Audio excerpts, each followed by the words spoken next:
Hola a todos, bienvenidos una vez más. Gracias por estar con nosotros, gracias por estar reunidos con nosotros para adorar el nombre poderoso de nuestro Señor Jesús. Queremos exaltar su nombre, queremos gozarnos, queremos darle la gloria y la honra. Y le invitamos a que usted se goce con nosotros para que todos juntos podamos darle la exaltación al Rey de Reyes y Señor de Señores. Vamos todos juntos a cantar.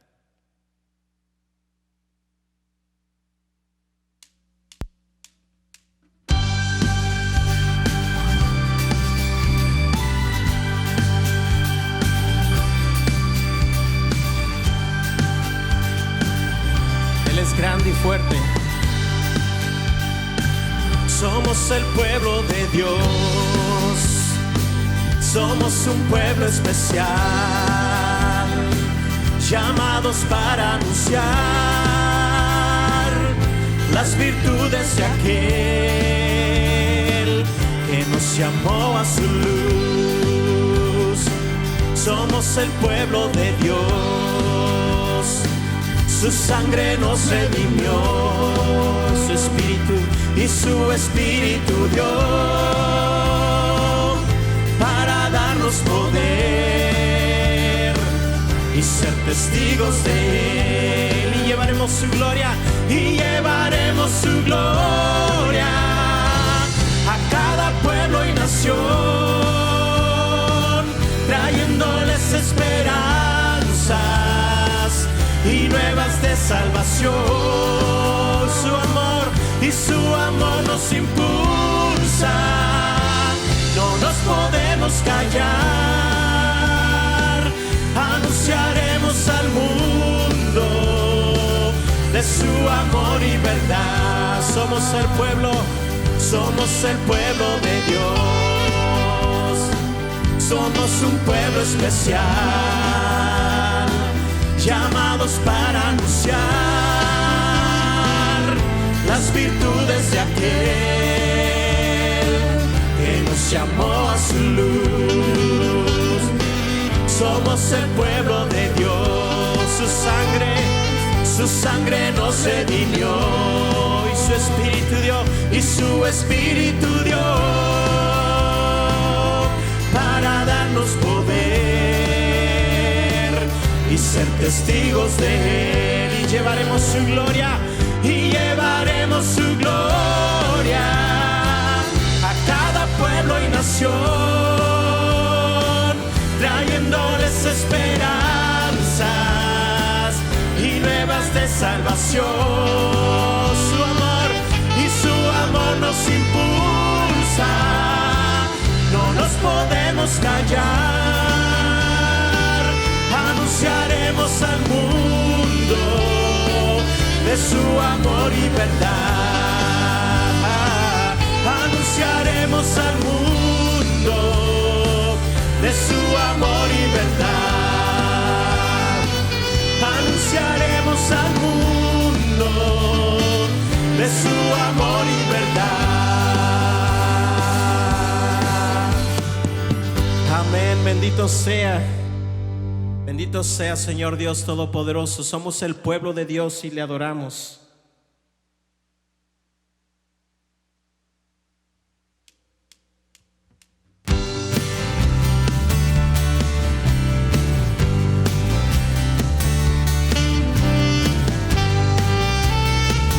Adórele porque Él vive. Bueno es alabar, Señor, tu nombre, darte honra, gloria y honor. Por siempre bueno es alabarte, Jesús, y gozarme en tu poder. Bueno es alabar, Señor, tu nombre, darte honra, gloria y honor. Por siempre bueno es alabarte, Jesús, y gozarme en tu poder. Porque grande eres tú, grandes son tus obras. Porque grande eres tú, grande es tu amor, grande es tu gloria. Porque grande eres tú, grandes son tus obras. Porque grande eres tú, grande es tu amor, grande es tu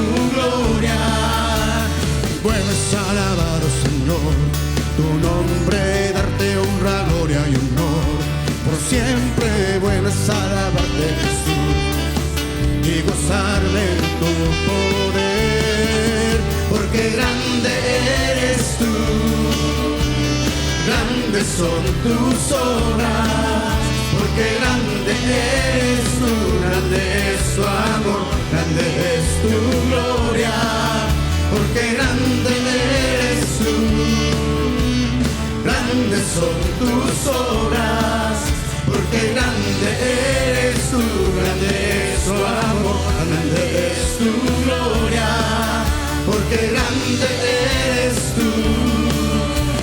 Grandes son tus obras, porque grande eres tú, grande es tu amor, grande es tu gloria.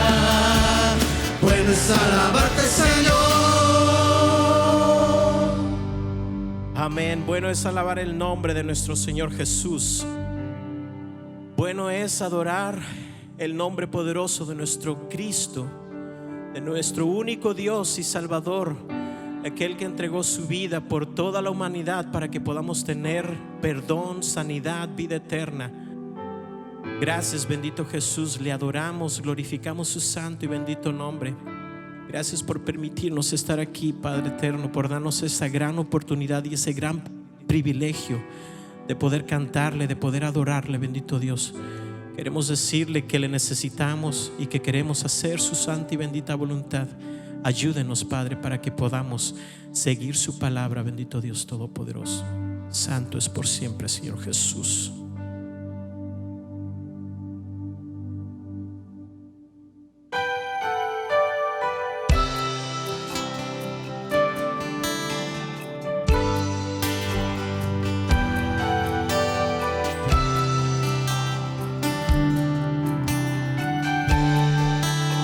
Las llagas de Jesús,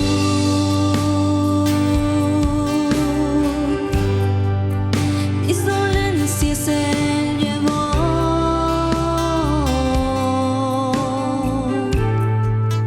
Fue la sangre que Él vertió,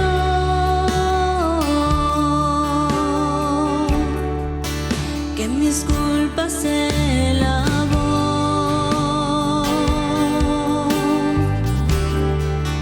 Con la sangre de Jesús,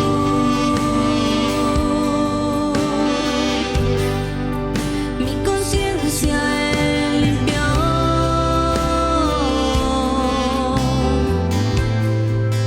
Fue la gracia de la cruz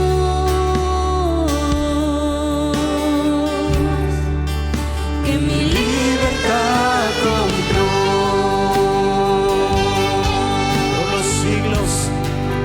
Por los siglos de los siglos, al Cordero alabaré, con todos los redimidos, junto al trono yo estaré.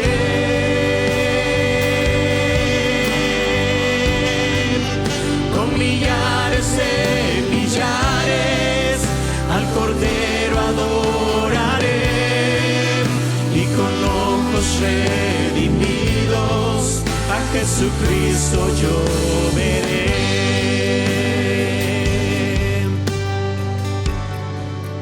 Por las llagas de Jesús,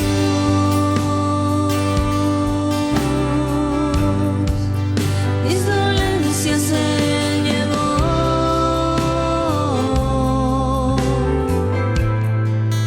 Fue la sangre que Él vertió,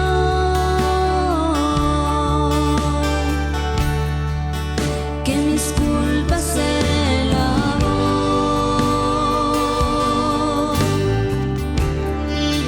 Con la sangre de Jesús,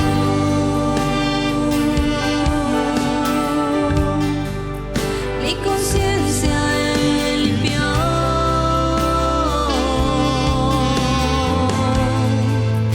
Fue la gracia de la cruz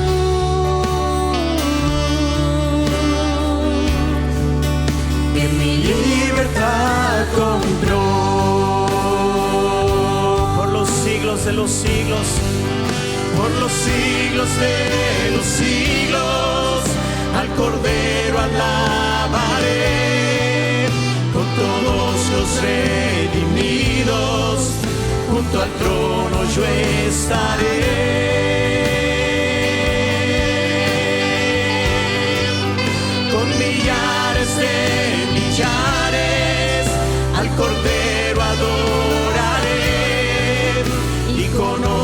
redimidos, a Jesucristo yo veré.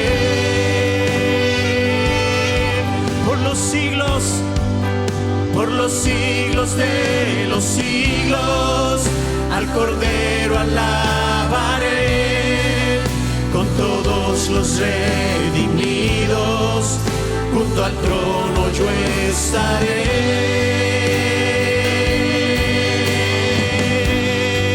Y con millares de millares, al Cordero adoraré. Y con ojos redimidos, a Jesucristo yo veré.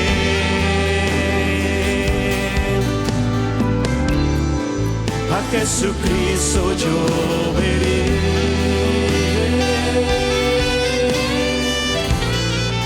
A Jesucristo yo veré.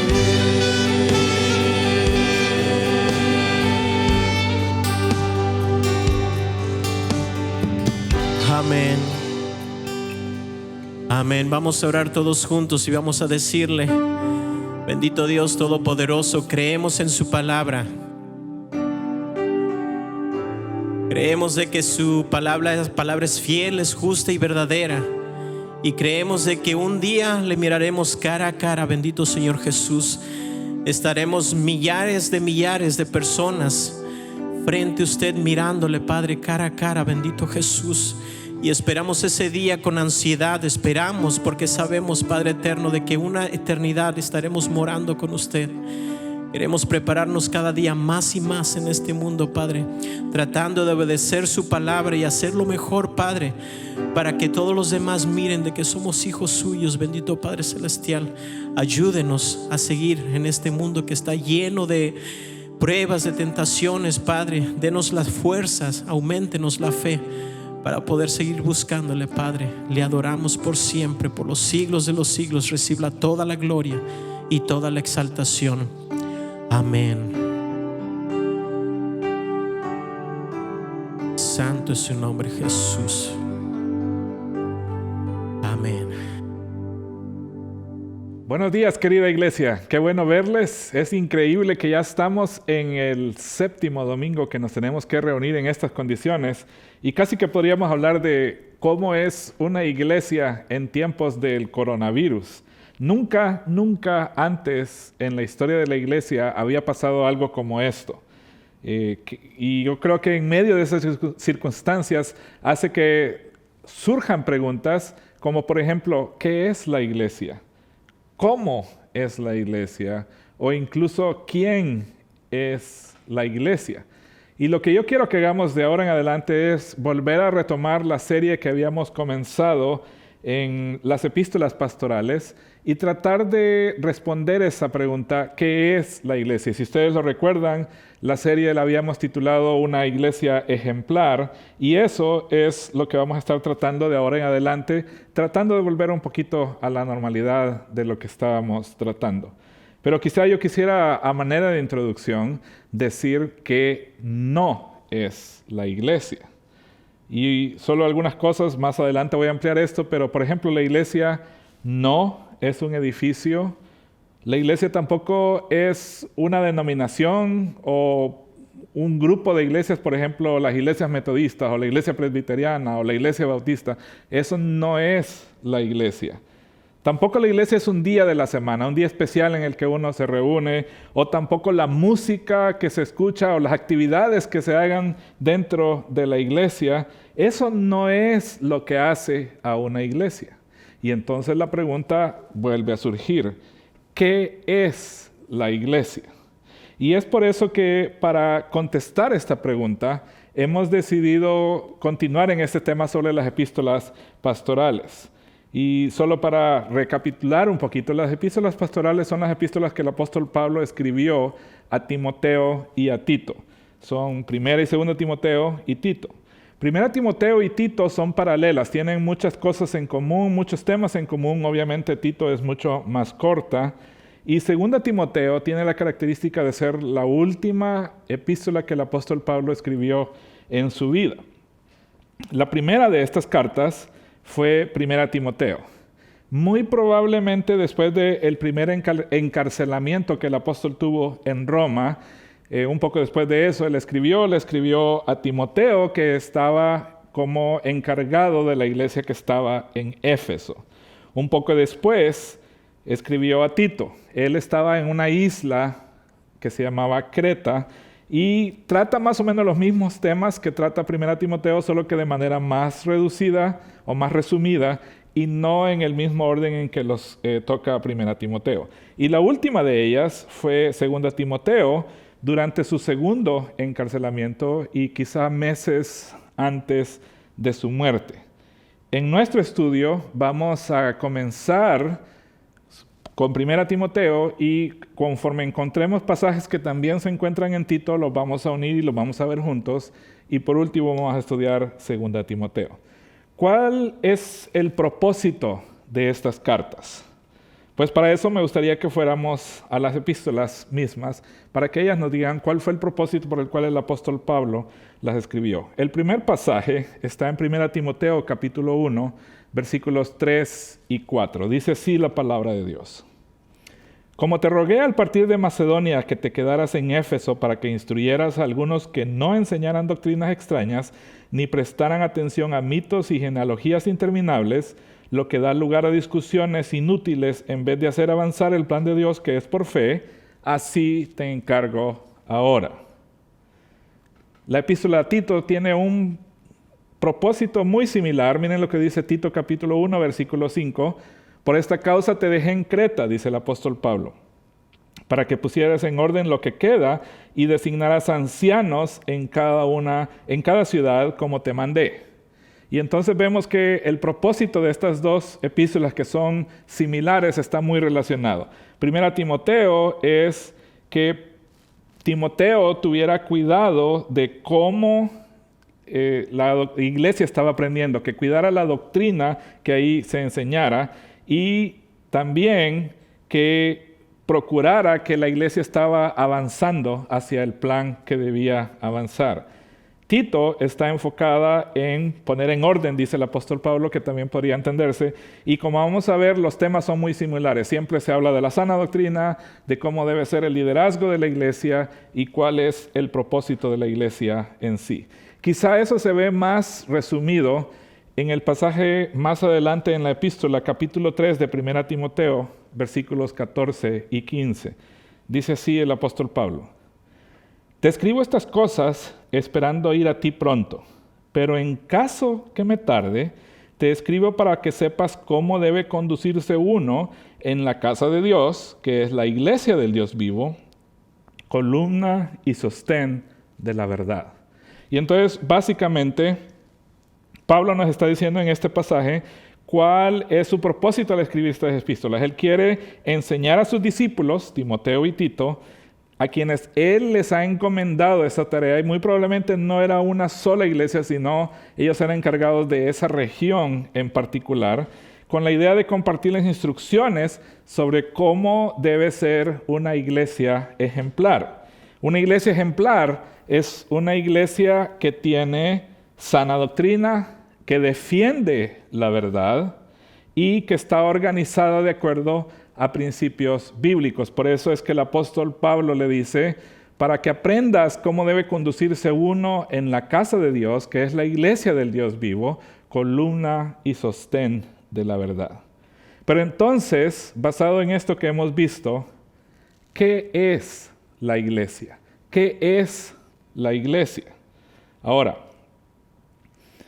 el término viene de un vocablo griego que simple y sencillamente es eclesia. La palabra en español es una transliteración del griego original y quiere decir aquellos que han sido llamados afuera, o la asamblea o la congregación de los apartados.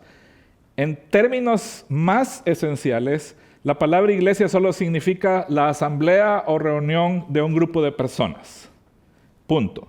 En el griego clásico, la asamblea de los ciudadanos de una ciudad o una reunión de personas dentro de la ciudad era conocida como la iglesia.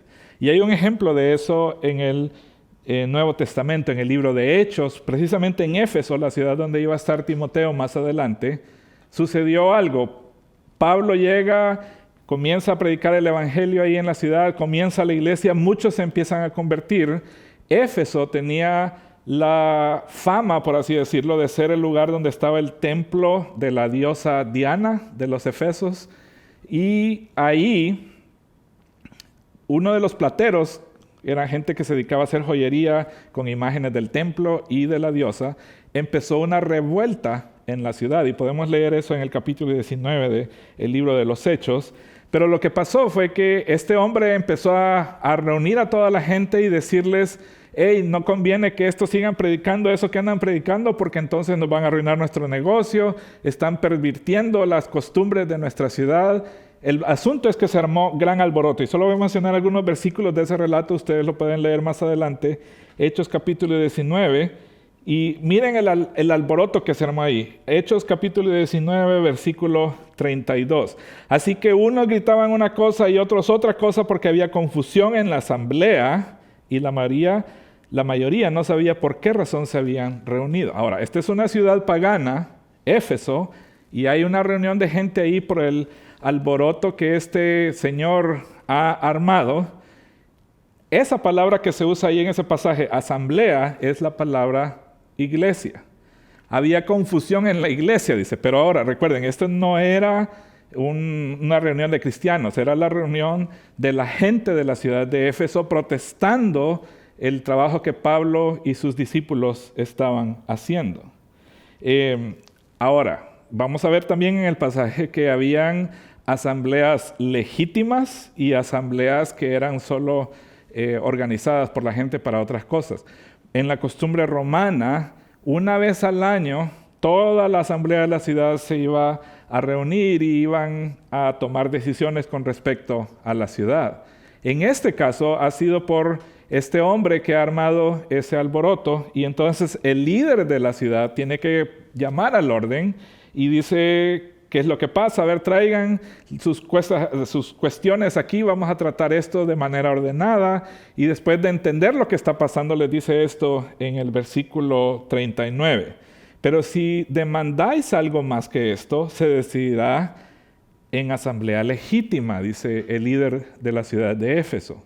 Eso quiere decir que en cierta medida la asamblea que se había formado por este grupo de personas no era legítima porque no había sido convocada por los líderes de la ciudad. Ahora bien, esa misma palabra que se menciona en este versículo, asamblea, es la palabra para iglesia. Más adelante, al terminar esta historia, versículo 41, habiendo dicho esto, despidió la asamblea. Ahora, vimos aquí entonces cómo se usaba el término iglesia en el mundo pagano. Simple y sencillamente la reunión en asamblea, en grupo, de los ciudadanos de una ciudad o de un pueblo. En el griego del Nuevo Testamento, que es un poco diferente al griego clásico, Pablo es el que más usa esta palabra, y normalmente se refiere a el grupo de creyentes que hay en una ciudad en particular. Con eso bastaría solo ver los primeros versículos de las epístolas que el apóstol Pablo escribió. Por ejemplo, escribe esto a la iglesia de Dios que está en Corinto. Asamblea de Dios que está en Corinto sería otra forma de decirlo. O la iglesia de Dios que está en Galacia, la carta a los Gálatas. O la iglesia de los tesalonicenses, la epístola a los tesalonicenses. Entonces, desde la perspectiva de Pablo, Pablo está usando el término para referirse al grupo de creyentes que hay en una ciudad en particular. Pero además, también se hacía referencia a iglesias que estaban en las casas de algunos hermanos. Se mencionan por lo menos 2 en el Nuevo Testamento, aunque sabemos que la costumbre era mucho más pronunciada. En Corinto, por ejemplo, Priscila y Aquila tenían una iglesia en su casa, y Pablo les dice a los romanos: saluden a la iglesia, salúdenles, envía a la iglesia que está en la casa de Priscila y Aquila. En Colosas había una persona que se llamaba Ninfas, que también tenía una iglesia en su casa. Eso lo vemos en Colosenses capítulo 4, versículo 15. Entonces, para el apóstol Pablo, cualquier lugar donde hubiera un grupo de creyentes era una iglesia. En la mayoría de los casos, era todos los creyentes que había en una ciudad, que muy probablemente nunca se reunían todos juntos en un mismo lugar, sino que se reunían en hogares a lo largo de la ciudad, porque fue hasta siglos después que los edificios donde ahora se reunían las iglesias fueron construidos. Antes de eso, eran en lugares, porque la casa típica de una persona en ese tiempo iban a caber más o menos unas 20 personas. Entonces, obviamente en una ciudad habían más de 20 creyentes, entonces había varios lugares a lo largo de la ciudad donde la gente se reunía, pero cuando el apóstol Pablo se dirige a ellos, se dirige a todos, a la iglesia que está en Roma, aunque había varios grupitos en varios hogares a lo largo de la ciudad. Algo importante también que debemos decir es que la congregación individual o el grupo de creyentes en un lugar específico nunca se considera en la mentalidad de Pablo solo como una parte del total. Es decir, en la mentalidad de Pablo, al referirse a la iglesia, él no está pensando que el grupito de aquí más el grupito de aquí más el grupito de allá, esos forman la iglesia. No, él está pensando, cada grupo es la iglesia. La iglesia no es una suma o un compuesto de grupos locales e individuales. Más bien, el todo de lo que es la iglesia se encuentra en cada representación de ella, en cada grupo pequeño. Por eso es que podemos decir que hay solo una iglesia. Miren lo que dijo el apóstol Pablo en 1 Corintios, ese pasaje que mencioné antes, donde se menciona la iglesia que está en Corinto. Dice así la palabra de Dios: a la iglesia de Dios que está en Corinto, a los que han sido santificados en Cristo Jesús, llamados a ser santos, con todos los que en cualquier parte invocan el nombre de nuestro Señor Jesucristo, Señor de ellos y nuestro. Y aquí en este versículo, que es la salutación a la iglesia en Corinto, el apóstol Pablo nos da una buena idea de qué es la iglesia como él la entiende. En primer lugar, dice que es la iglesia de Dios. La iglesia le pertenece a Dios. En segundo lugar, dice que la iglesia la forman todos los que han sido santificados en Cristo Jesús. Interesantemente, la tercera cosa es que dice llamados. La iglesia la forman los que son llamados por Dios. Y esas personas son llamados a ser santos, es decir, las personas que están en la iglesia están en ese proceso de ser santificados. Son los que están buscando la santidad en sus vidas. Y número 5, la iglesia la forman todos los que en cualquier parte invocan el nombre de nuestro Señor Jesucristo. Por eso es que Jesús pudo decir, cuando Él habló con sus discípulos, donde estén 2 o 3 reunidos en mi nombre, ahí estoy yo en medio de ellos. Entonces, con esa imagen en mente, la iglesia le pertenece a Dios, es la iglesia de Dios. La iglesia la forman los que han sido santificados en Cristo Jesús. La iglesia la forman los que son llamados por Dios. La iglesia la forman aquellos que están buscando la santidad en sus vidas, y son todos los que están invocando el nombre de nuestro Señor Jesucristo en cualquier parte del mundo. ¿Cuál es entonces la esencia de la iglesia? Porque si vemos esta descripción, realmente no importa si el tipo de reunión es virtual. Es quizá, como dije al inicio, la primera vez en la historia de toda la historia de la iglesia, 20 siglos, que la iglesia tiene que reunirse de manera virtual. Pero ¿es o no es eso la iglesia? Y quizá para eso deberíamos entender cuál es el propósito de la iglesia. ¿Cuál es el propósito de la iglesia? ¿Por qué decidió Dios formar la iglesia? Recuerden, es la iglesia que le pertenece a Dios. ¿Cuál fue el plan que Dios tenía para la iglesia? Y para eso pensé en una manera de que lo podamos recordar fácilmente, y es 4 pasos. Número 1, cómo es la iglesia en su relación hacia arriba. Número 2, cómo es la iglesia en su relación hacia adentro. Hacia arriba sería con Dios, hacia adentro sería con los creyentes, hacia afuera con los que están afuera de la iglesia, y hacia adelante, que tiene que ver con la misión de la iglesia. ¿Cuál es el propósito de la iglesia? Hacia arriba, hacia adentro, hacia afuera, hacia adelante. Empecemos con hacia arriba. Hacia arriba tiene que ver con la adoración a Dios.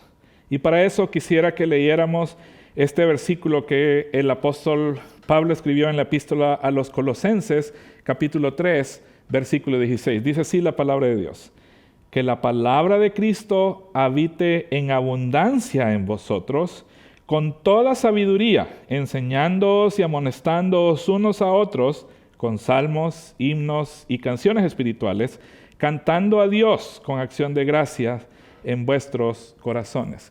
Y entonces, en cierta medida, la iglesia existe con el propósito de exaltar a Dios por medio de la oración. Adoración. La adoración tiene que ser formada o proviene de qué tanto nosotros nos alimentamos con la palabra de Dios.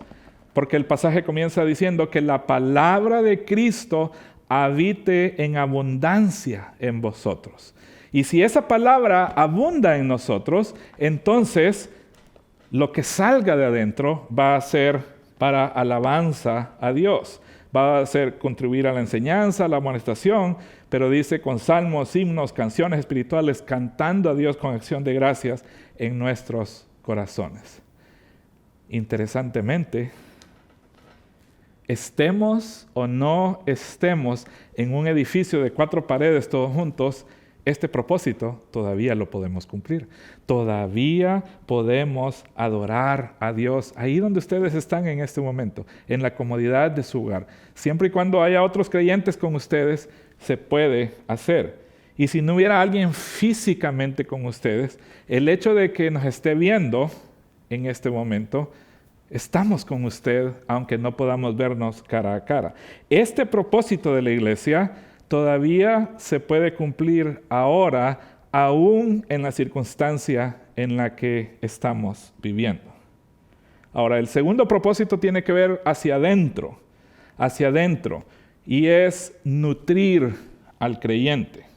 Y voy a resaltar algo aquí en este pasaje. Leo también de Colosenses, pero ahora el capítulo 1, versículo 28. Dice así la palabra de Dios: a Él, Jesucristo, nosotros proclamamos, amonestando a todos los hombres y enseñando a todos los hombres con toda sabiduría, a fin de poder presentar a todo hombre perfecto en Cristo. El propósito de la iglesia al reunirse es nutrir a los creyentes en el conocimiento de Jesucristo, en el entender mejor su palabra. Interesantemente, al examinar los pasajes de la Escritura, cuando la iglesia se reúne, el propósito no es que nos sintamos bien, el propósito no es que haya un grupo con el cual yo me siento con buena camaradería y amistad. Esos son productos secundarios de que la iglesia esté haciendo lo que debe hacer. Obviamente hay bendición de Dios donde hay comunión de creyentes, pero comunión no es tanto el propósito de la iglesia. El propósito de la iglesia es nutrir a esos creyentes para que la comunión que tienen pueda ser una comunión verdadera. Y lo vemos aquí en este pasaje. El propósito del apóstol Pablo era proclamar a Jesucristo, amonestando, enseñando con toda sabiduría, para que su meta era cada hermano que esté en la iglesia, cada mujer que venga a la iglesia, cada hombre que venga a la iglesia, cada niño que venga a la iglesia, puedan parecerse más a Jesucristo cuando no están dentro de la reunión. Ahora bien, este propósito todavía lo podemos cumplir en la situación en la que estamos ahorita. Todavía podemos hacer esto, todavía podemos nutrir a las personas a través de este medio. El tercero tiene que ver hacia afuera, y hacia afuera es mostrar misericordia. Miren lo que dijo el Señor Jesucristo en Lucas capítulo 6, versículos 35 y 36. Antes bien, dice, amad a vuestros enemigos y haced bien, y prestad, no esperando nada a cambio, y vuestra recompensa será grande, y seréis hijos del Altísimo, porque Él es bondadoso para con los ingratos y perversos. Sed misericordiosos, así como vuestro Padre es misericordioso. Y entonces vemos un tercer propósito aquí que tiene que ver con las personas que están afuera, y es mostrar misericordia. Y Jesús es claro de decir, aún a tus enemigos les puedes mostrar misericordia. Presta sin esperar nada a cambio. Dios es bondadoso, Dios ha sido bueno con nosotros y por eso es que nosotros podemos extender misericordia a otros. Y adivinen qué, esto también lo podemos hacer todavía. Todavía hay muchas oportunidades para que mostremos misericordia a nuestros vecinos, a las personas que encontramos en la tienda cuando vamos a hacer el mandado, los que están trabajando, a la gente que se encuentra en la calle, etc. Todavía podemos cumplir con este propósito. Y por último, y lo dejé por último porque creo que es el desafío para nosotros el día de hoy, es que debemos ir hacia adelante compartiendo el Evangelio. Ir hacia adelante compartiendo el Evangelio. El pasaje es bastante conocido, Mateo capítulo 28, versículo 19. Id pues y haced discípulos de todas las naciones, bautizándolos en el nombre del Padre y del Hijo y del Espíritu Santo. Y el siguiente versículo dice, enseñándole todas las cosas que yo les he mandado. Y aquí yo estoy con vosotros todos los días hasta el fin del mundo. ¿Cómo vamos a ser discípulos? Pues lo primero que hay que hacer es presentarles el Evangelio. Y por eso digo que esta es la faceta hacia adelante, porque esa es la manera en cómo la iglesia crece. La iglesia crece cuando más personas vienen al conocimiento de Dios a través de Jesucristo. Y ese es el desafío que tenemos delante de nosotros. La iglesia no crece cuando somos muy buenos en la adoración, cuando somos muy buenos en nutrir a los creyentes o cuando estamos mostrando misericordia allá afuera. La única manera en la que la iglesia avanza es cuando estamos proclamando el Evangelio y más personas vienen al conocimiento de Dios a través de Jesucristo. Y ese es el desafío para nosotros. Y adivine qué, todavía podemos hacer esto. Todavía podemos compartir el Evangelio con todos. Piénselo bien. Si este es el propósito de la iglesia, hacia arriba nuestra adoración a Dios, hacia adentro nutrir al creyente, hacia afuera mostrar misericordia y hacia adelante compartir el Evangelio, esta crisis no ha quitado nada de la iglesia. Porque todas esas 4 cosas las podemos hacer todavía ahí donde estamos. Así que la iglesia no se ha detenido, la iglesia no se ha estancado. Más bien al contrario, si nosotros entendemos qué es la iglesia y cuál es el propósito de la iglesia, esta crisis nos ha dado una gran oportunidad para que compartamos y cumplamos con el propósito por el cual la iglesia fue establecida por Dios. Porque ahí, en su hogar donde usted está, con su familia, usted puede adorar a Dios. Ahí, en su hogar donde usted está, con su familia, usted puede ser nutrido con la palabra de Dios. Ahí, donde usted vive, usted puede mostrar misericordia a otros. Y ahí, increíblemente, como le voy a decir más adelante, aún sentado con la comodidad en su sillón favorito en la casa, usted también puede compartir el Evangelio. Así que la iglesia sigue, mis hermanos. Esta crisis no ha detenido a la iglesia. Esta crisis no ha interrumpido el plan de Dios o el propósito de Dios para la iglesia. Por el contrario, nos ha abierto las puertas para que descubramos la creatividad con la dirección del Espíritu Santo. Así que, ¿cómo podríamos aplicar esto que hemos aprendido y cuál sería el desafío para nosotros? Porque mi oración desde que vine a esta iglesia siempre ha sido que nuestra iglesia sea una iglesia ejemplar, aún en medio de esta crisis. El COVID-19 no prevalecerá contra la iglesia. porque Jesús Cristo mismo dijo que las puertas del infierno mismo no iban a prevalecer contra la iglesia y que Él iba a edificar a su iglesia. Todavía vamos a hacer todas las cosas que incluyen el propósito de la iglesia. Todo lo que Dios pensó que la iglesia podía hacer, todavía lo podemos hacer, aunque estemos reuniéndonos en nuestros hogares. Así que pensando en eso, y aquí viene la aplicación, sigamos buscando el rostro de Dios, hermanos. Sigamos buscando a Dios en adoración, con gratitud, por medio de su palabra y la oración hacia Él. Espero que ahí donde ustedes estén leyendo sus Biblias, estén aprovechando los recursos que hemos puesto a su disposición. En este momento, tu familia es tu iglesia. Es más, me atrevería a decirlo, en este momento, tu familia es la iglesia. Así que ahí podemos adorar a Dios.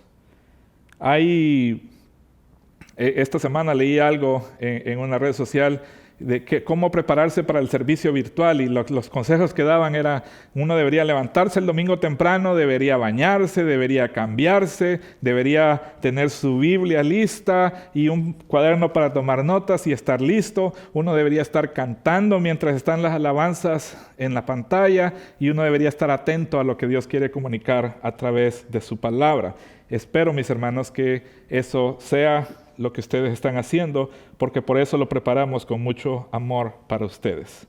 Sigamos aprendiendo. He puesto recursos ahí en la página de internet de nuestra iglesia, estudios bíblicos. Hay uno que se llama Cómo encontrar o cómo experimentar la paz que Dios ofrece, y muy pronto estoy trabajando en algo más que ustedes van a ver pronto en nuestra página de internet. Sigamos mostrando misericordia también, hermanos. Hay muchas oportunidades. Hay gente a nuestro alrededor que no ha sido tan afortunada como nosotros. Mostremos misericordia a otros, compartiendo nuestra despensa, ayudando a alguien que lo necesita. Mostremos el amor de Cristo. Y aquí viene el desafío que quiero hacerles. Sigamos evangelizando, sigamos evangelizando. Y este es el desafío. Quisiera que ustedes se armaran de valor y con la ayuda del Espíritu Santo, con el poder del Espíritu Santo, ustedes compartieran su testimonio por Facebook. ¿Qué es lo que tiene que tener su testimonio? Podrían incluir cosas como cómo era su vida antes de conocer a Cristo. Y si ustedes son... me imagino que las personas que están en sus contactos en Facebook son personas de allá, de cuando ustedes estaban en la escuela hace mucho tiempo, del pueblo en el que ustedes vinieron, amistades de muchos años. Muchos de ellos quizás sean creyentes, pero quizás también haya familiares y amistades que no son creyentes que están en sus contactos de Facebook. Así que, ¿por qué no sentarse ahí en la comodidad de su hogar y preparar un pequeño video y hacer un Facebook Live y contar lo que Dios ha hecho con ustedes? Empiecen contando cómo era su vida antes de conocer a Cristo. Luego ustedes pueden incluir cómo fue o cuándo fue que ustedes llegaron a entender el Evangelio, que sin Jesucristo no hay esperanza para nosotros, que Dios en su amor ha provisto la manera en la que nosotros podamos relacionarnos con Él nuevamente, que el pecado nos ha separado de Dios, pero que Cristo vino a pagar la pena por el pecado, y porque Cristo murió en la cruz pagando por mi pecado, yo puedo relacionarme con Dios. ¿Cuándo fue que usted entendió eso? Porque Jesús mismo dijo: yo soy el camino, la verdad y la vida. Nadie viene al Padre si no es por mí. ¿Cómo fue que usted logró entender que solo a través de Jesús usted puede relacionarse con Dios? Comparta eso en su video. Y por último, puede terminar diciendo cómo es su vida ahora después de haber conocido a Jesús. Cómo es que Él ha cambiado su vida. Esas tres cosas incluyen su testimonio. Cómo era su vida antes, cómo fue que usted conoció a Jesucristo y cómo es su vida después de haberle conocido. 3, 4, 5 minutos Facebook Live y ustedes estarán compartiendo el Evangelio con otros. Espero poder ver esos videos durante esta semana en sus páginas de Facebook a los que tengo de contactos. Pero es un buen desafío. Todavía podemos cumplir con el propósito de la iglesia aún en medio de esta crisis. La próxima semana le entramos de lleno a 1 Timoteo. Si usted quiere prepararse de antemano porque quiere nutrirse mejor, entonces le aconsejo que lea 1 Timoteo capítulo 1, versículos 3 al 11 y también Juan capítulo 4, versículos 7 al 26. Es la historia del encuentro de Jesús con la mujer samaritana en el Evangelio de Juan. Y la parte que corresponde en Tito es el capítulo 1, versículos 10 al 16. Todas estas notas están ahí en la parte de recursos, en donde está el video en nuestra página de internet. Ustedes pueden ver ahí, si no se acuerdan de los pasajes, 1 Timoteo capítulo 1, versículos 3 al 11, Juan capítulo 4, versículos 7 al 26 y Tito capítulo 1, versículos 10 al 16. Recordemos, hermanos, esta crisis no ha detenido a la iglesia. Y no sabemos cuánto más tiempo vamos a estar reuniéndonos de esta manera, pero en ninguna manera eso implica que la iglesia está sufriendo. Por el contrario, creo que la iglesia se está fortaleciendo. Pero tengo muy presente lo que un hermano nuestro compartió conmigo esta semana. Este hermano me estaba diciendo, creo que en esta crisis, cuando pase esta crisis, muchos cristianos van a salir de esta crisis siendo más fuertes en su fe, pero muchos también se van a enfriar. Ahora, no es culpa de que no nos estemos reuniendo en un edificio, es culpa de que no hemos tomado en serio cuál es el propósito de la iglesia. Y nosotros somos la iglesia, aunque nos estemos reuniendo virtualmente. Oremos, hermanos. Soberano Dios, quiero darte las gracias por el privilegio de tu palabra y porque ella es clara en mostrarnos cuál es el propósito de tu iglesia aquí en la tierra. Y sí, Señor, queremos ser una iglesia ejemplar. Queremos ser una iglesia que está creciendo en nuestra relación hacia arriba para contigo, en adoración, en conocerte más, en reconocer que tú eres el único Dios soberano. Pero también queremos crecer en nuestra relación hacia adentro, Señor, en nutrirnos más de tu palabra y conocer más acerca del Dios en que hemos creído y que eso se refleje en todas nuestras relaciones, Señor, que realmente nos parezcamos más a tu Hijo Jesús. Ayúdanos también, Señor, a mostrar misericordia a otros alrededor de nosotros y ayúdanos también a compartir las buenas nuevas de lo que tú has hecho en nuestras vidas, Señor. Nos ponemos en tus manos dándote gracias por la iglesia, en el nombre poderoso de tu Hijo Jesús. Amén. Que Dios les bendiga, mis estimados hermanos. Estaremos en contacto a lo largo de la semana.